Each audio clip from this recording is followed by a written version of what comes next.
And a jumper is like a sweatshirt? Yes. So like what you're wearing right now? Not like a hoodie. A jumper would be more like a jumper.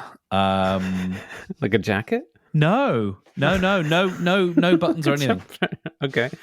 Okay, so it's just so it's a sweatshirt that doesn't have a zipper. Yeah. Okay, no fastenings of any kind. Sure. Just the two holes, one at I top, didn't one know. at bottom. Yeah, and for your hands.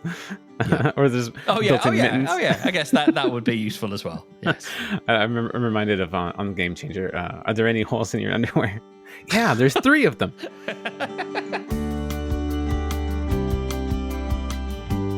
We skipped last week, and it wasn't intended to be because you were going to visit with your nephew, and it seems like possibly we would have had to skip anyway because of something else. We definitely would have had to have skipped. Yeah. So I want to know everything. What happened? Sure. Okay. Tell me and the listener. Tell us a story. Walk us through it. Okay. So Friday morning, well, actually, it all begins Wednesday evening. I'm sat in front of Gladiator 2, and I'm feeling this sort of thing in my chest, like a sort of I don't know, it's like like I could actually hit it. It's like a bruising, underneath the breastbone, a bit, yes, under, not, oh God, south of the breastbone. There we go, because underneath could mean, Sure. And I was like, okay, I wonder what all that's about.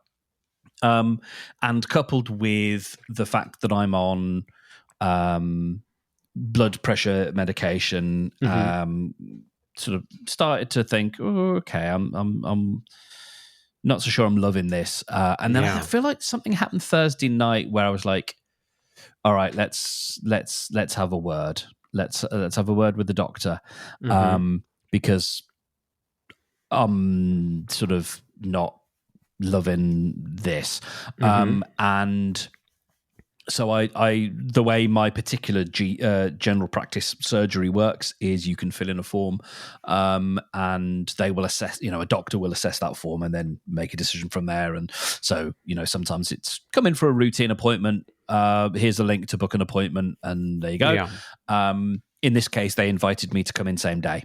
And so Great.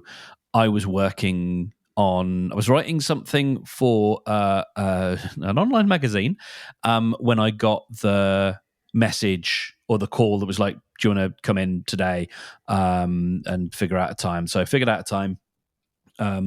I was doing my writing group thing, so I had to very quickly end. And it was like I was trying to get everybody to leave, and it's like I ended up having to pass the Zoom reins to someone else because, like, I have to go because I have to hotfoot it over to my GP. So I did that and sat with them, sat with the GP for a bit, and it was a different doctor to the one I'd spoken to before. Fine, did the blood pressure; it's really high, all the stuff, and asked me questions about what I was feeling in the chest, and did some, got out the stethoscope just like the old days, and had a listen there, and then it was like she said, well, you can sort of go a couple of ways with this. I could pack you off home, and I can't remember with some like because what it probably is the chest thing is probably antacid, probably gastro in nature, and she said any diet changes or whatever, and I was like, I have been fasting for 40 hours, or I was fasting for 40 hours. And, that's when I sort of noticed it again was Wednesday night when I'd finished the fast, broken, as you might say, the fast. And I think the last time I felt this was also when I'd fasted. So we put 2 and 2 together there, or potentially 2 and 2 together. And so she was like, okay, well, I could pack you off with some stuff for that. Or if you want to, you could go to, I can refer you to go into, I don't know if the right equivalent for you would be urgent care, but, where you can go into the hospital and take a number. That's urgent and care so for if you us, want to do that, for reassurance, you can do. And I was like, I don't want to waste people's time if it's nothing. Or she was like, it's not about that. So if you want to do that, that's an option. And it was more like, it's there if you want to. And I just thought, you know what? Because I was part of my concern was coming to see you, Yeah. and if there were any issues there, and I was sort of concerned there about the old heart. That was the real concern. So I thought, you know what? Yeah, let's go get that reassurance. So took myself off to the hospital and saw a nurse, did the usual things, did an ECG, did blood pressure, and then I got transferred to a same day like assessment place, which is I guess a waiting room surrounded by curtained off, partitioned areas where patients can be examined. And so I got there about, I don't know, I think I was sat in there about 2:30, and then I was going to get an X-ray, so I had an X-ray done, chest X-ray, and various, I think, I had bloods and ECGs and things over the period. I had about 3 ECGs because they weren't happy with 1 or 2 of them. Interesting. I had 3 blood draws because they lost 2 of them. What? Yeah. What do you mean they lost them? Like, did they just misplaced them, or they've so they sent them down to the lab, and then the lab lost them. And so I had them done again, for the second time because the lab lost them. And sometimes they tell you things, sometimes they don't. Often it's just come in here, do this thing, put your hand there, do that. Sure. And you're like, okay. The third time, a doctor came in and saw me and says, I can't apologize enough. And I was like, okay, what's this? The lab have lost your things again. Because the second time it happened, crazy. A nurse actually walked my vial down to the lab. And they still managed to lose it. They found it in the end. Okay. Because the doctor was very we are going to launch, he was, I think, expecting me to be like hitting the. I was like, it's not your fault, right. It's the lab's fault. Yeah, exactly. But he's like, we're going to launch a full investigation into this and stuff. And it's like, oh, I mean, cool. That's great if it means other people that, but yeah. Sure. I just want to go home. And so I'm having. I saw about 3 doctors at various levels of seniority, and it gets to because my hope was I'll be in and out, get the X-ray, get the all clear, get back to see my nephews, and it gets to 5 p.m., 6 p.m., and I think all the battery of things they initially wanted me to have are done, and they just wanted to get my BP down, and so they in the end ended up getting some different meds, and then every like half hour or hour they'd check my BP, wouldn't be down enough, they'd give me something else. It got to about midnight, 1 o'clock in the morning when one of the nurses said, do you want to take one of the curtained off areas and have a sleep on the examination table, basically. And I was like, what I want to do is go home. But I mean, it's one of those, like, I could have checked out against medical advice. Sure. They didn't tell me that, but other people had. Like, I heard that conversation a couple of times, that people checking out, have to sign a thing to say, against the advice of the doctors, you've decided to leave. Right. And I thought, you know what, I won't do that. I mean, it's already past the time you can see your nephews anyway. Oh yeah. I was, concerned about the cats and stuff as well, and sure, just, getting sleepy. But yeah, I, managed to get some uneasy sleep, took some more meds, had more blood pressure, and then at whatever it was, 1:30, 2 in the morning, I can't remember the times now, but someone came and got me and moved me to the acute ward.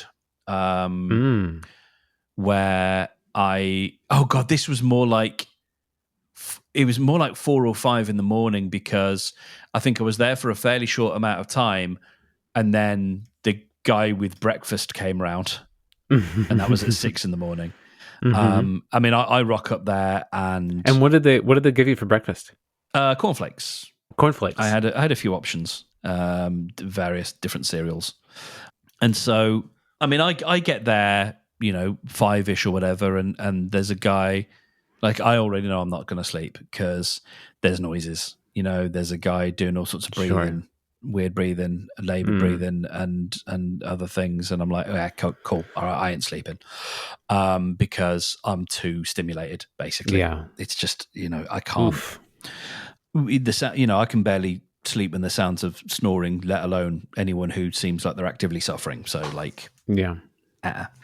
so that's not about me. But anyway, When you're here and you're sleeping in the office is soundproofed, and that's nice. it's very nice and quiet in there. Yeah.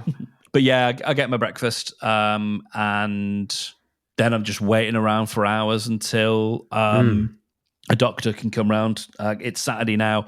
There's fewer doctors, but I'm getting all sorts of things like assessed and different. Take some more meds and BP, and everybody's annoyed that my BP is not going down or whatever. Not annoyed, but like Sure, yeah, no, understand. So all of this is happening whilst, and I think you know this about me, but for the listener, like unless I make a mistake, I very closely guard the privacy of other people. So I don't talk. I like I said, unless it's a misjudgment, I really don't talk about other people. Some other family shit happened whilst this was going on that meant that's complicated. It was complicated, and so that sort of added a level of difficulty to things. There was no one available to come and see me until the next day. Saturday finally gets to whatever time, and I finally see a doctor. I can't remember what time, but it was closer to midday, and it was one of those conversations that you like to have with the doctor, because he kept lowering his voice and telling me facts. Like we only really worry about the number if there's other extenuating circumstances, because they're looking at this. So blood pressures, as you will know, is measured in two numbers: systolic and diastolic. I don't know if that's the right pronunciation, but the systolic is the one that they care about. Okay. The top and number. I think it's like your blood pressure on the on beat of your heart, and then the off beat of your heart. Oh, that's really helpful to know. From what I gathered and read online. And so what they call a hypertensive crisis, I believe, is something over 180.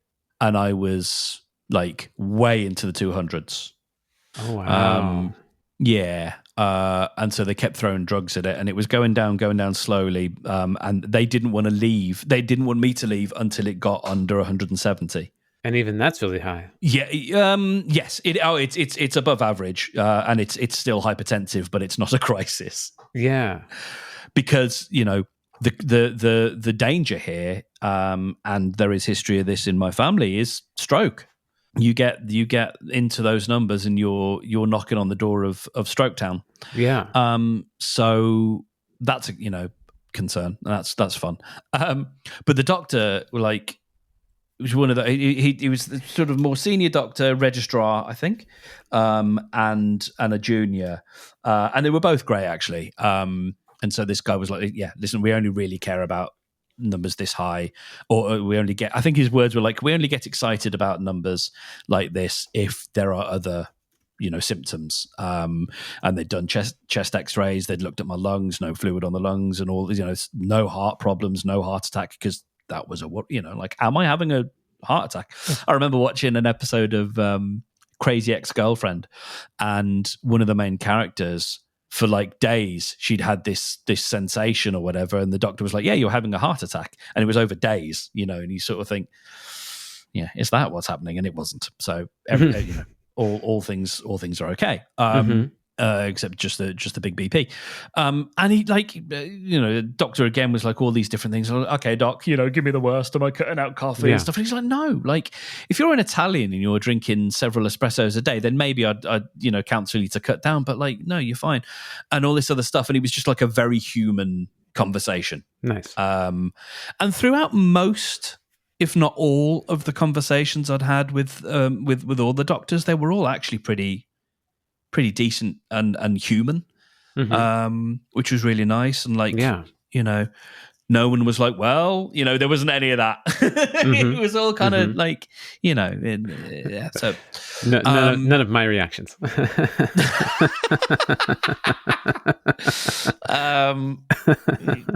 So it gets later in the day, and finally they let me go. And by this point, I'd been in the hospital, I think.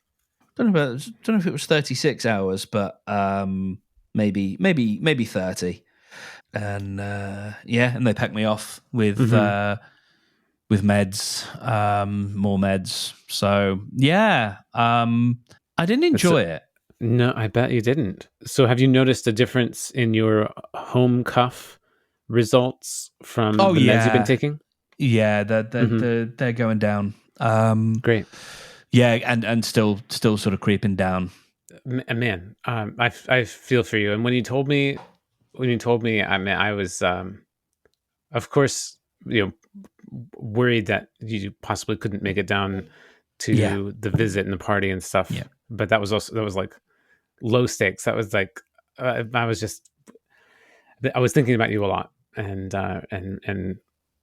really glad that wasn't worse than it was, and it was just a unfun experience. And thank you. And I think I'm, glad I went when I did. And there's a chance here that fasting saved me from having a stroke, because it was the gastro effects of the fasting, the gastrointestinal just slight discomfort or whatever. That made me go in. Oh, that's really interesting. Yeah, I was going to ask you if the conclusion that you were talking about with your GP of the fasting made you kind of want to kind of scare you away from fasting. I'm not. No, I'm not sort of. And I haven't fasted this week just because I didn't want to. Do anything disruptive. Yeah. I just want to keep an even keel. But I'm sort of here for the fasting because it's not doing any harm.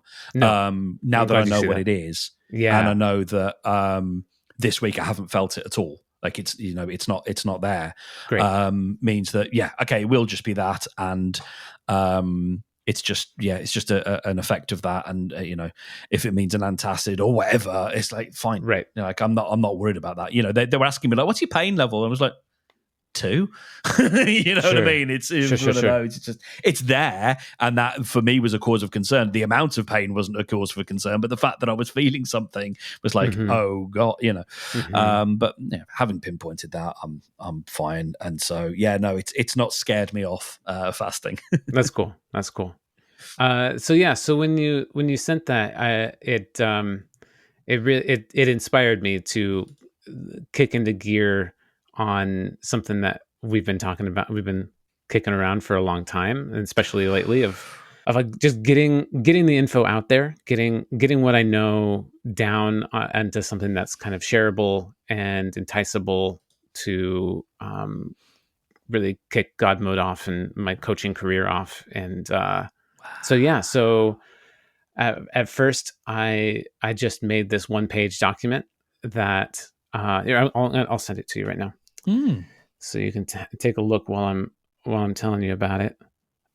So I combined a lot of Karen Hurd's Bean Protocol list with a lot of other learnings that I've come across from like Dr. Pradeep and Dave Asprey and Andrew Huberman and a bunch of different, a wide range of doctors promoting fasting and time restricted feeding and light therapy and sleep and therapies and spirituality, and put it all into a one page document of like, all right, here's the basic bones.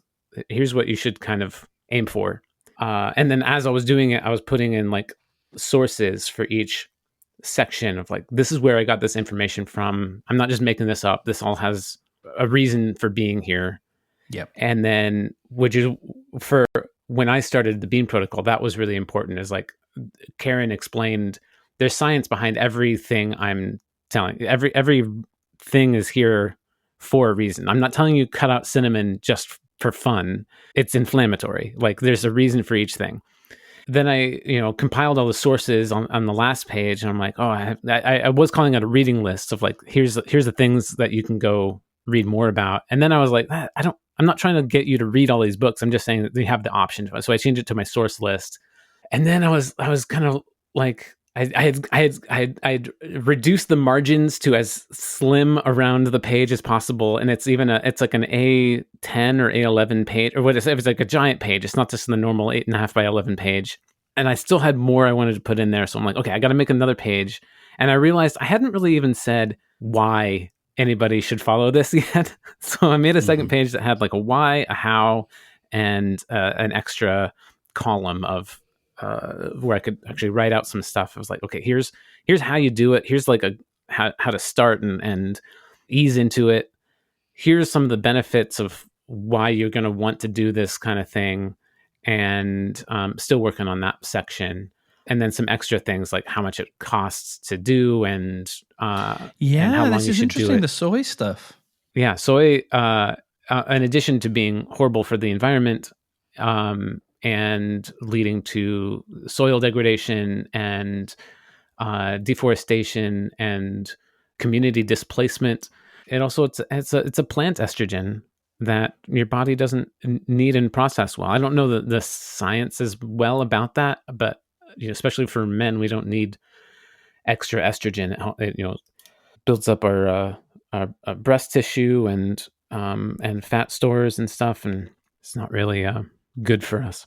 Is there an option for protein for people who don't want to eat meat? Eggs. Right. Okay. Eggs. Just eggs. Just eggs. Like it's not hurting an animal if you get them from a good source. You're not. It's just an embryo, and it has all of the. It's a complete protein that has everything that you can get that you can't get from plant sources. So, yeah, you can eat peas and other plants that have beans and other plants that have protein in them, and as your main source of protein, that's fine. But also add eggs because you need the extra good source of fat those too. building blocks. Yeah, and I'm not looking for like I'm not looking for anything from you about this. Like, I'm really just happy to share this with you. I'm very happy to hear any comments you have about it, but I'm not looking for you to like, I need you to get on producer mode and be like, oh, sure. Well, you got to do this and you got to do and change this around it. Oh, yeah, if you want to, cool. That's not what I'm looking for. I just wanted to share this with you as like, you've kind of mentioned before that you're looking for something like this, or at least were encouraging me to get this stage done, and I'm like, okay, finally did it. You inspired me, brother. Like, yeah, you kicked me into gear. Wow. I like that. I think it's interesting that you add in the environmental thing, because there's something, the environmental impact of things, because there's something here to me about the sort of the whole connected human and treading lightly and the responsibilities that we may have as human beings to the system, the ecology, and I think that being part of it, I think is really nice. Yeah, and I'd like to go into that more in the meat section, because I know that the meat industry is really demonized. Well, the meat industry is demonized accurately because of its methane gas production, but and the cruelty. Oh, and the cruelty, of course. Yeah, and a side of cruelty. But when meat is raised on a regenerative farm, it is a net positive for the environment. And that's Mm-hmm. something that's kind of glossed over with people who are like, well, I'm just not going to eat meat. And I was like, well, there's other options there. You don't have Mm-hmm. to just write that off. Yeah, and I think all the that third column of therapy and stuff to do that's not just diet, like, to me, through my experience and what I've seen for some other people, it's like those things all need to happen too in order for this to stick, for this to be something that's sustainable. It sure, you can just change one little diet thing if you wanted to, but with the amount of stuff that I'm suggesting in the first column to abstain from, there's likely going to be a backlash, is probably a strong word, but like a fighting back and A a resistance. resistance for sure. Yeah, that's a great word Mm-hmm. for it. And the third column kind of, I feel like some of those things can help maybe mitigate that resistance and bring some understanding and context. So that's my hope, at least. How do you feel about? And I think I'm asking this question as Mark the Curious rather than Mark the producer.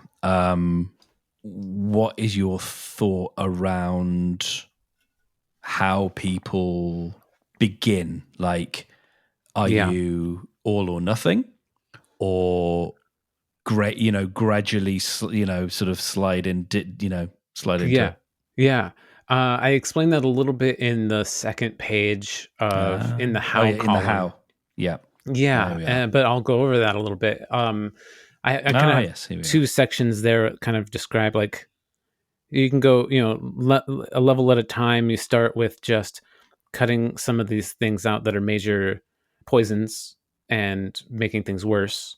And then you can start implementing a little bit of fasting, like prolonging your non-eating period until you get to just a 6-hour feeding window.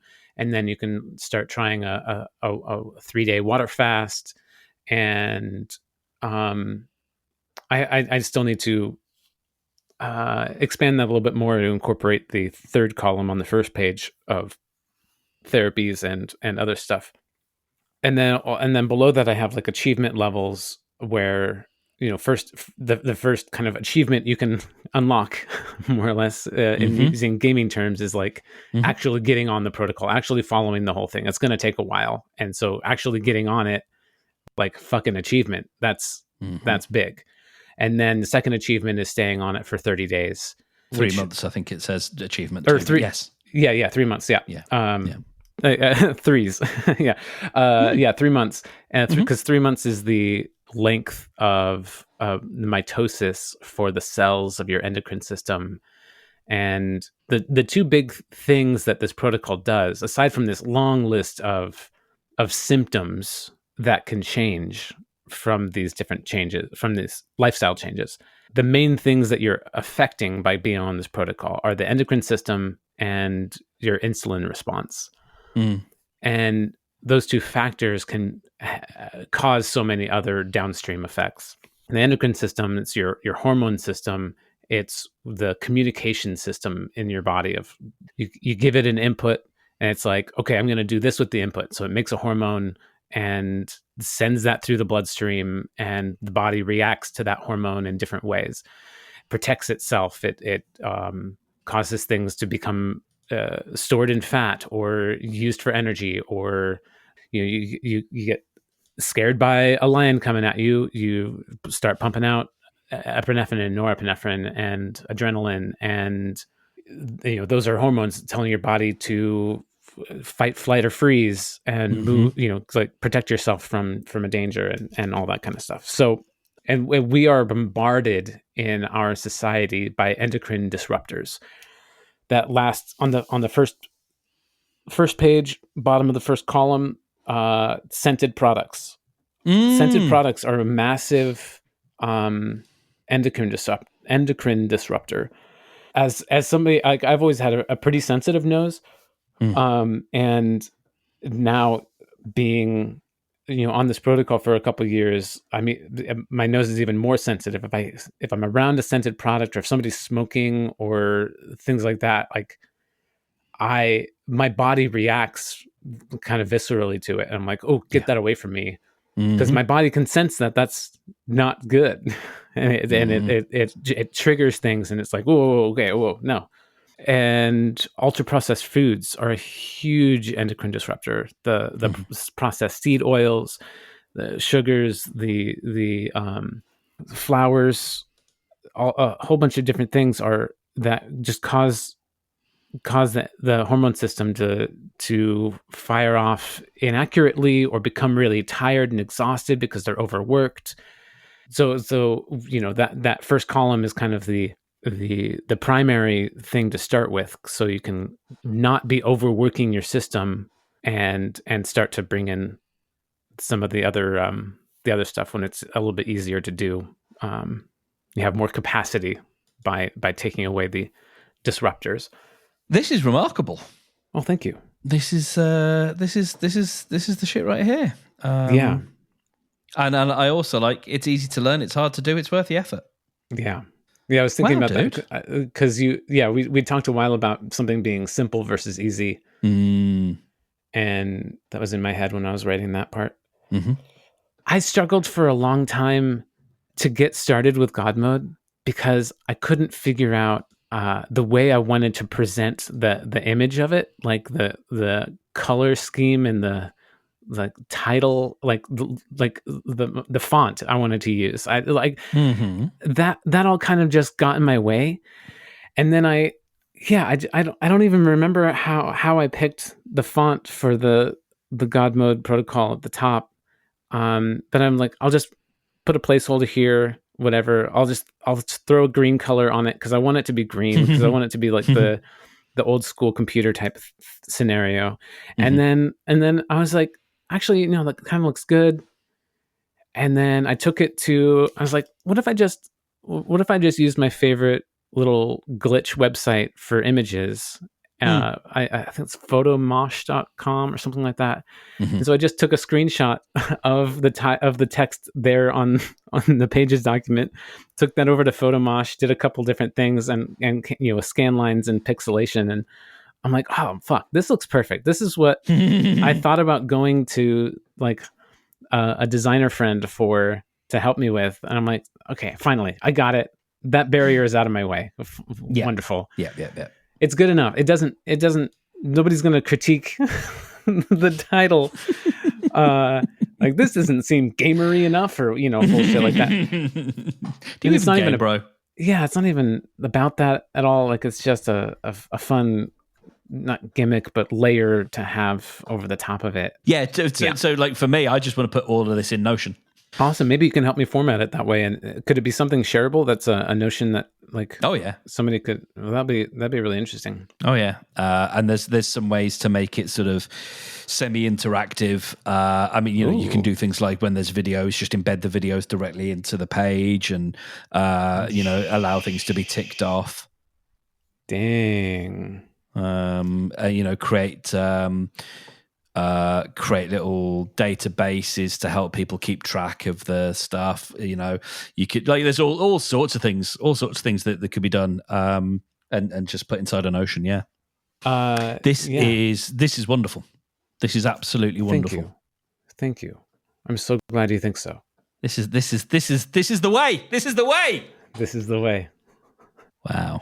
Yeah. So I'm gonna keep working on it for the Yeah. next. I mean, this is just 1 week's worth, and um, I feel like it's an incredible first draft, but I still have tweaking to do. Mm-hmm. And but yeah, man, I feel closer than ever to something that I can start actually putting out. I feel like Yeah. one thought I've had is, like, I can take a screenshot of just like one headline section at a time, like just ultra processed foods, or just therapy, or just cooking, Mm-hmm. and put that screenshot up on Instagram with a text explanation, Yeah. and go into more detail, and just like every couple days or whatever, put a new thing out there. And because I've struggled a long time with the Instagram of, like, what do I even put out there? And how do I format it, and taking little screenshots of this felt like something that would work really well. And then my thought was that this is going to be the free guide you get for signing up to the newsletter kind of scenario. Oh wow, that is an incredibly compelling lead magnet, as they say. Yeah. To just make the protocol free, I think, is a baller move, and I'm 100% here for it. Nice. Yeah, and I not mean, just for the generosity of it, but there's good business case behind it. Great.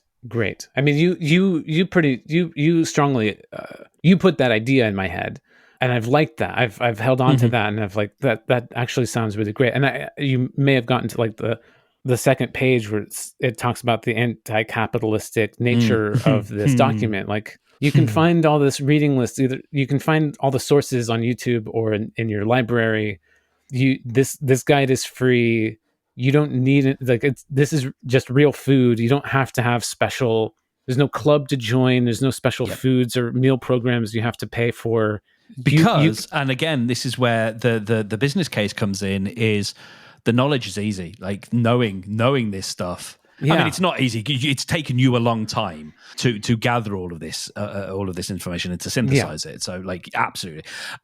But digesting that information, no pun intended, is easy. Acting on it, that's where it gets tricky, and that's where there is absolutely where you get to make some money here by bringing people together and helping them when they're even just a WhatsApp group or a whatever group. Yeah, I'm thinking Discord, because that's where the gamers are. Yeah, absolutely. To be like, lads, I'm struggling today. Like this, I watched a video yesterday, and it was kind of heartbreaking. It was, again, TikTok likes to call lots of things ADHD that I don't think are. I think, which is not. I don't love that trend. Yeah, that's very unhelpful. But like, fine. He reckons he's got ADHD. And he's talking about being sober and just how shit it is, and I can relate in terms of, we've talked about valves, escape valves. And maybe that wasn't necessarily the term for it at the time, but there is a seeking of and we don't have to go into this, but like, just to say, like, there are people that are trying to walk this path and find it difficult and find it lonely. And so the ability for them, or the capacity to be able to text a group and just be like, it's a hard one today, or to be like, I walked past the cake shop and I didn't get anything, and everybody gets to say, well done. Yeah. I think both things are incredibly useful and valuable. Yeah, and I definitely like, not everything I have learned is in this document, and I have a lot of hacks that make things easier. And like, walking by the cake shop, a mantra that I've used for many years is, not today, delicious poison. And it's kind of a tweak on the one day at a time kind of thing from AA, and adding a little bit of humor to it, and like kind of like gusto, kind of like, I got you this time. And being able to do, like, so I mentioned in the document, like, I'm thinking about maybe doing one-on-one coaching, group coaching, and those kind of things could be what people pay me for. And then having like a Discord server that all the different people that are involved can be a part of, and get help from the community, as well as me being on there. And and then with the idea of making it into a Notion, like, that could be a premium that somebody could pay for, access somehow, or you can sell it directly on Notion. I'm investigating that at the moment, so now they've made some changes so that you can basically just sell it directly through Notion. Dope.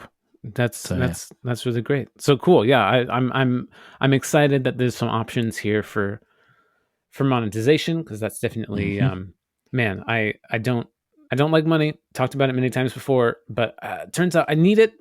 So you need it to buy goods and I services. need it. Yeah. And also, as an interesting video, a couple of things. I've been making people very upset on YouTube by talking about capitalism, which is really funny to me. And defining capitalism, they don't like it because that's not what they think capitalism is. Anyway, there is also a misapprehension. Like, you don't have to be against commerce. Sure. Capitalism is a different thing. Capitalism is more in some respects, it's more about labor than it is about money. Yeah. Certainly in my understanding anyway. It's That's a great way to frame it. The means of having the stuff versus being making the stuff versus having the stuff. But commerce, there's nothing like the world needs commerce. The world, commerce has existed for thousands of years, and that's perfectly fine. Exchanging, using a medium to help with the transaction of barter is not inherent. There's nothing inherently bad about that. No. It's when people hoard and use the labor of others, and exploit. Exactly. That's where the problem arises. We're not doing that. So absolutely brilliant. Thank you, mate. I'm so very, very exciting. So pleased to hear you say that. Yay. I've been thinking more about my presence as the face of whatever I'm doing here, and I'm becoming more happy with that idea. And part of it is like, because I went off protocol for 8 months or so, and reverted back to the person that I didn't like anymore. And I was kind of in a very stark, harsh way of saying it. Sure. And I've just had a couple reactions from, I think from you, although pretty mildly, from Unique, my health and life coach, from my men's group facilitator, who I have multiple collaborations that we're working on, which are very exciting, including doing men's retreats together, which super excited about that. Yeah. And he also wants to, he's interested in partnering with me on the new podcast that I'm building. I'm not going to tell you what to do. Yes. I love that name. Yes. And some others that have reinforced this, like, what do you mean you wouldn't be a good presentation? I don't. It doesn't compute that you wouldn't be a good face for this, and that's helping reverse this lifetime of seeing myself in the mirror and being disgusted with myself. And even though now I can look in the mirror and think I'm really sexy, I still have this deeper feeling of that. Maybe I like how I look, but I'm not somebody who anybody wants to see at all. And that's less about my physical appearance and more about my being, and it's more about the neglect that I suffered as a child and the abuse that I suffered as a married person. And these factors, these traumas that made me feel not important. So why would anybody listen to me? So maybe I shouldn't be involved in the thing that I want to do completely myself. That's I'm coming around to it. So with this document existing, from my perspective, from my understanding, these are lifestyle changes that can reverse a lot of different health conditions. And I want to say this in the nicest way. Okay. When it's not going to make me see again. Just I want you to know that. Yeah. I wasn't.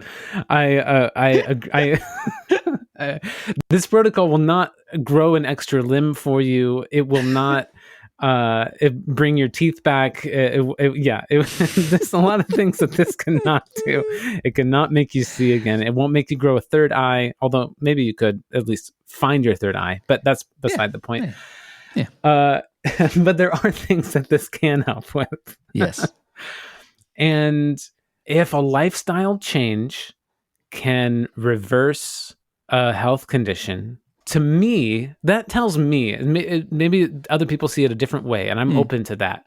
To me, that tells me that a lifestyle is what caused that condition to begin with. Sure, you can be predisposed based on genetics and external factors. Like I got fibromyalgia because I had whatever predispositions, I had mold in me, I got a virus. There were multiple factors. I didn't choose it, but it happened to me.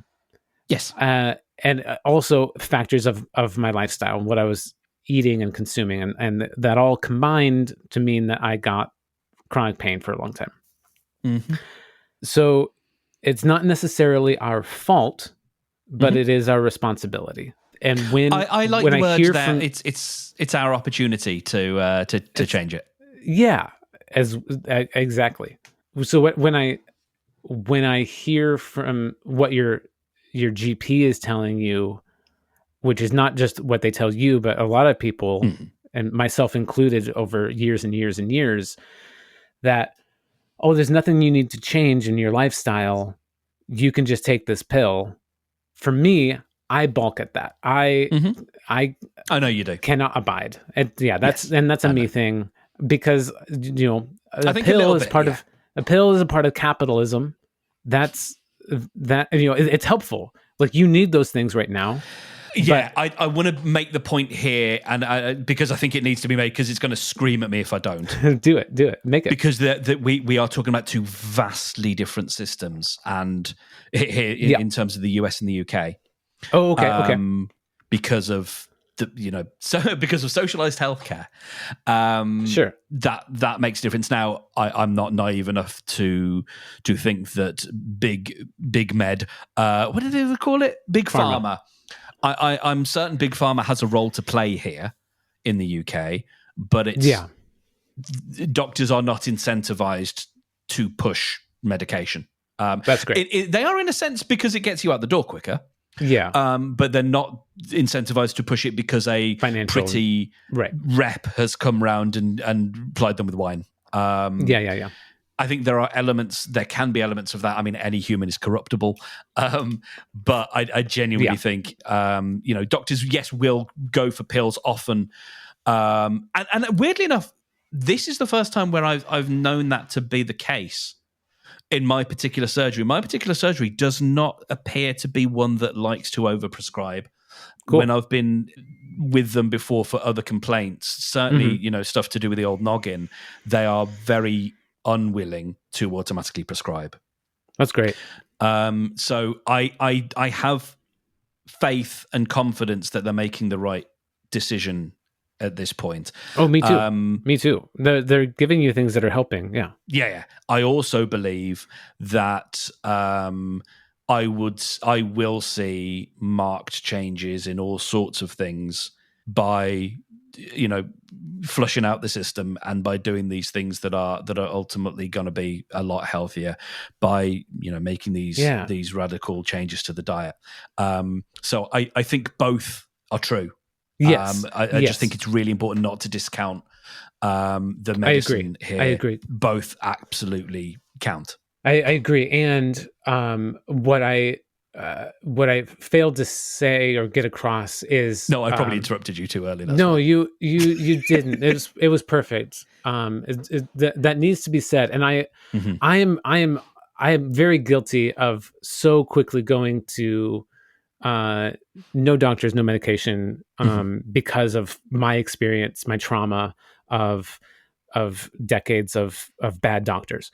Yes, and you have had decades of bad doctors. I have, gaslighting. and fuck, and also seeing that in other people, and in my being in the U.S. system and having that lived experience. But I know, like, I can see with you. And I've seen with other people, like, you're getting things that help you now, and that's fantastic. And like, that's keeping you alive, and it's getting you to a better state where you can then make changes. And if that is the way that it works, then 100% cosign. That's amazing. My problem then is when somebody's like, oh, I got this pill, it made me better, everything's fine now, and they don't make any changes because they get the advice that, oh no, you didn't do anything wrong. And yes, you didn't do anything wrong, but I feel that's like not the same as advice there isn't something you can do. Exactly. Like you can do something that would be healthier for you, that could make you get off of this medication, and that could greatly enhance your life. And we don't have that expertise. That's not what we do here at the doctor's office. But you can go find that elsewhere. Here, there's a cool guy named Brendan. He has a protocol for you. And I think, if you make your biases, if you want to, I think there's nothing wrong in declaring your biases when it comes to, if you did want to counsel people about certain things, to say, this is my agenda, would be too strong a word, but like, this is my experience. This is what has led me to make these decisions. Not saying that they're wrong. These are my decisions that I've made, based on where I'm coming from, kind of thing. Yeah, for sure. All right, dude, I gotta ask you about. You sent me a photo of you taking a bath, and I have some questions. There were 5 things that kind of stood out to me of the photo. Okay. You're wearing a necklace. Yes. And I was curious what that was about. Very prosaic reason. What you saw was I think I probably sent you a still from the video that I made. Oh, okay. The necklace is a microphone. Of course. Okay, yeah. Because the microphone I have magnetically attaches, but I have nothing to which to attach. It could be attached. Yeah, you can make it a necklace. Because the people who make this set of microphones are very smart, one of the things they provide is a necklace. Smart. Okay, cool. That makes sense. And then it being a video also makes sense, or it helps me understand, because you probably had like captions going on with the video. Yes, because it says, and I like that particular one because of the text that's on it. It says, "Stop doing everything." Yeah. Which, not knowing it was a video and thinking it was just a still. Yeah, that's why I love it. I'm like, what does this mean? Yeah. Which I like. I'm thinking like, oh, you get into a bath, just stop doing everything, just take a bath. Doing everything. So I think the line was, stop doing everything that isn't that doesn't contribute to who you are, or something like that. Nice. Stop doing everything that doesn't reflect who you are. It was something like that. But yeah, I just love the fact that you've got me in the bath with a glass of Baileys with the text, stop doing everything. I love it. Yeah, I think it makes me laugh. Yeah, no, me too. Yeah. So okay, Bailey's. That was the another one of the questions is what's in the drink. Yes. And I'm wondering, is that I've been contemplating whether I should bring some. Do you know what it is? Based on the way that you're asking me, now I'm thinking no. I thought it was just like maybe brandy or an alcohol of some sort. It is an alcohol. It was created by the Irish Milk Board, who had a surplus of milk. And so this is my understanding. And so what they decided to do was put whiskey in it. Okay. And make it chocolatey. And so it's a sort of chocolate whiskey drink. And it's off protocol.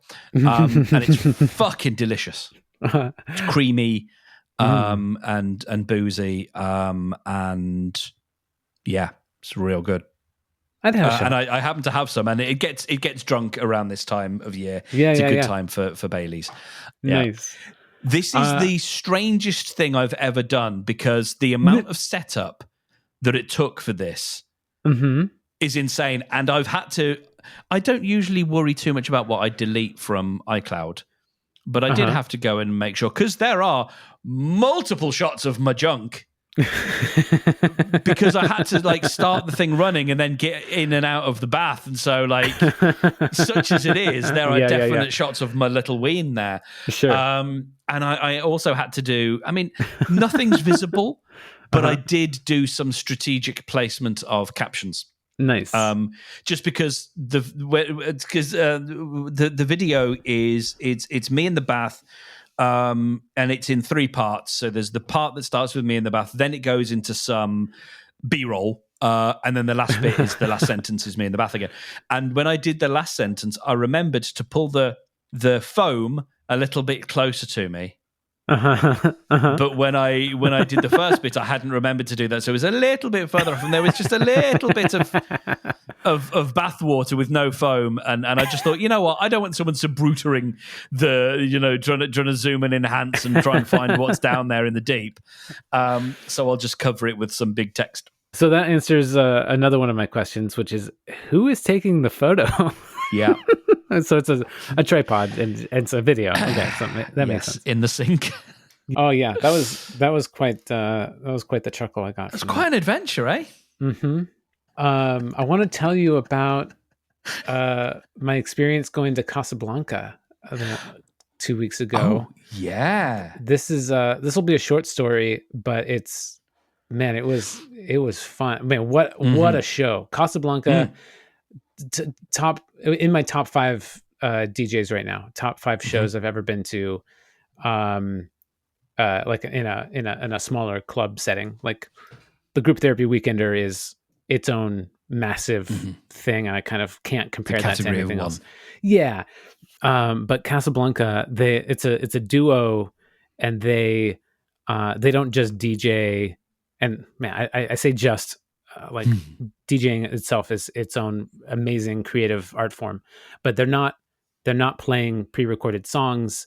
They are on their synthesizers, dropping loops, using drum pads and creating the whole experience right there in front of you. You're using some pre-assembled bits, of course, but they're doing a lot live.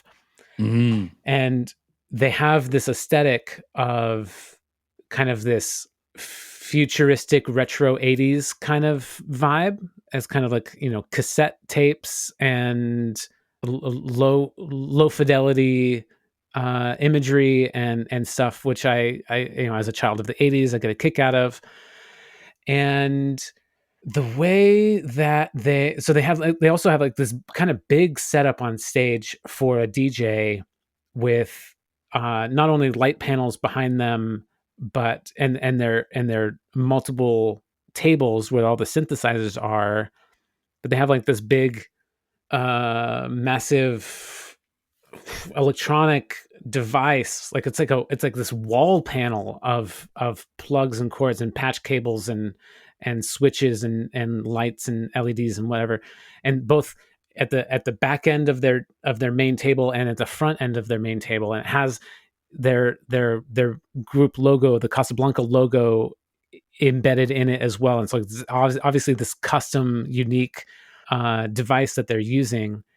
I think the one in front is just a display, but it looks like the one in back is actually something that he's using to control maybe some lighting or other things. And the lighting, this is really beautiful. This doesn't happen in a lot of DJ sets. A lot of club shows have like pre-programmed automated light patterns. Like they'll circle around, or they'll flash in a certain way or whatever. And it's not to the beat of the song. It's not to a song specifically at all. It just goes, and then it'll change from song to song, but it's not specific. It's not flashing with the beat. It's not immersive. It's just kind of going. And it's like, it's just sensory overload kind of thing. It's like, here's just more. And that's fun. It has a place. But what Kassablanca are doing, it's a bit more visualizer like, where the lights are reacting precisely to the beat and to different frequencies and to everything that's going on. And so there's these moments of pure dark, and then just a little bit of light reacts to that, and it goes away and it goes dark again. and then it comes back down, and then like when the audio and visual are so perfectly linked like that, it is steps beyond. Like it's so immersive and so like otherworldly. It's magical.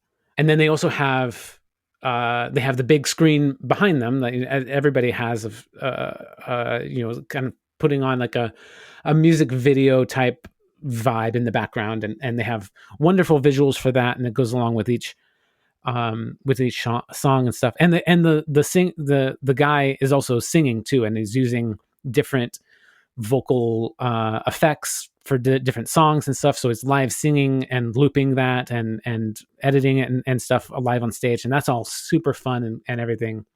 And so this amazing performance, this amazing setup, this wonderful experience, very very almost didn't happen. It was the show was delayed by just a magical 30 minutes, which is incredible. But what the singer told us on stage halfway through the set was like, we were driving through Seattle last night, stayed there, and we're going to drive down this morning to come and set up for this.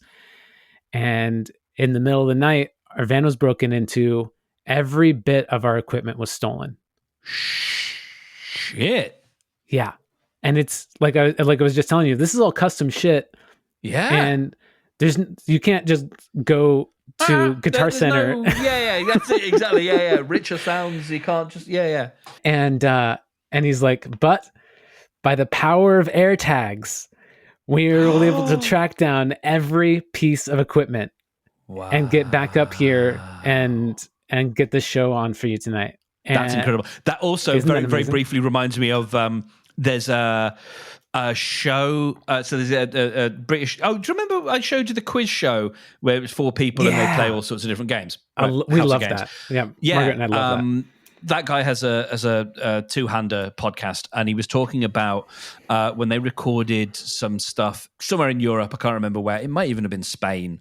Probably wasn't, but fairly regularly, all the gear would go missing. It would be quote unquote stolen. Dang. And there would be like a fixer who would be like the local guy who'd be like, listen, I'll figure it out. I'll get it all back for you. And it would all magically appear later in the day, having, there having been a nominal fee paid for his services, essentially. So it's just a big racket. So it sounds like it. Sounds like it. Just a big racket, just a shakedown, basically. Wow. And it was just like the production companies just know, I mean, we're insured anyway, so it's like fine. But like part of the course, it just happens. Price of admission.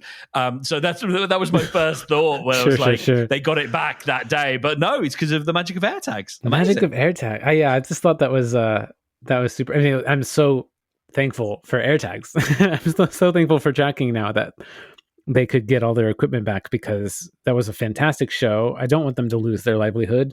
I bet they because it wouldn't have been those 2 dudes in a car like chasing down. Like they must have a team of people that you wouldn't mess with. Would be my assumption. Yeah. It's like couple of I'm gonna be gendered here and just say probably a couple of dudes that you with no necks that you just absolutely wouldn't mess. If they found those AirTags, they're getting their stuff back. For sure. For sure.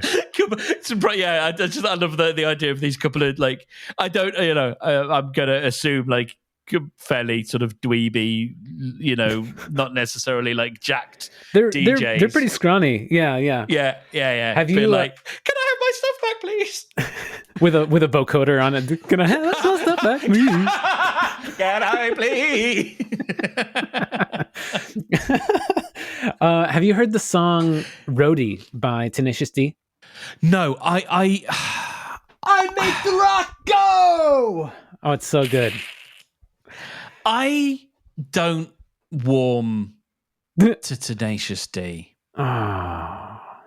It's like I get what they're going for, but there's something about them that just makes me roll my eyes. Sure. That I'm not here for, and it's definitely just me, and there's something I don't know, but anyway, yeah. Yeah. I'm aware of their work. I fell into Tenacious D hard in like late middle school, early high school, something like that. It hit me just the right time for my humor and everything. And the longer it goes on, the less I'm interested in it. But there was the Roadie is a fantastic song, and so it's one to check out. Anyway, have you seen the movie A Beautiful Day in the Neighborhood? No, with Tom Hanks. No. About Mr. Rogers. Are you familiar with Mr. One. Rogers? No. You see, well, I am, but only in that way that Brits are sometimes familiar with American culture. Like, I know the thing exists. Right. So, like, that's why I've not sought the film out, because I don't think it would mean, like, Raising Mr. Banks or whatever it was called. Right.